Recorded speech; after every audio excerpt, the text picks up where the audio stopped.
What is phishing? Phishing is the act of attempting to acquire information such as username, password, and credit card details as a trustworthy entity in an electronic communication. Communications claiming to be from popular social websites, auction sites, online payment process, or IT administrators are commonly used to lure the unsuspecting public. Phishing emails may contain links to websites that are infected with malware. What are some of the phishing techniques? Link manipulation, filter evasion, website forgery, phone phishing. What are different types of phishing? 1. Deceptive.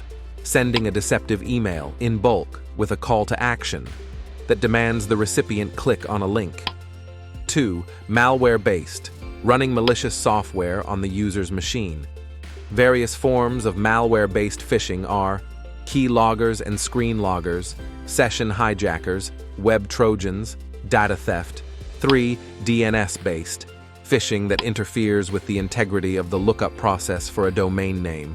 Forms of DNS-based phishing are hosts file poisoning, polluting users' DNS cache, proxy server compromise. 4. Man in the middle. Phisher positions himself between the user and the legitimate site. 5. Content injection. Inserting malicious content into legitimate site.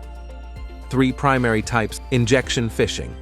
Hackers can compromise a server through a security vulnerability and replace or augment the legitimate content with malicious content.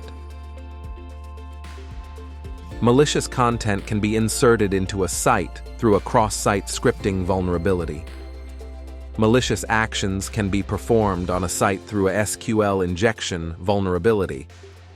Causes of phishing: misleading emails, no check of source address, vulnerability in browsers, no strong authentication at websites of banks and financial institutions, limited use of digital signatures, non-availability of secure desktop tools, lack of user awareness, vulnerability in applications. Anti-phishing: A. Social responses. B. Technical approaches, helping to identify legitimate websites. Browsers alerting users to fraudulent websites. Eliminating phishing mail. Monitoring and takedown. C. Legal approaches. Conclusion: no single technology will completely stop phishing. However, a combination of good organization and practice, proper application of current technologies, and improvements in security technology has the potential to drastically reduce the prevalence of phishing and the losses suffered from it.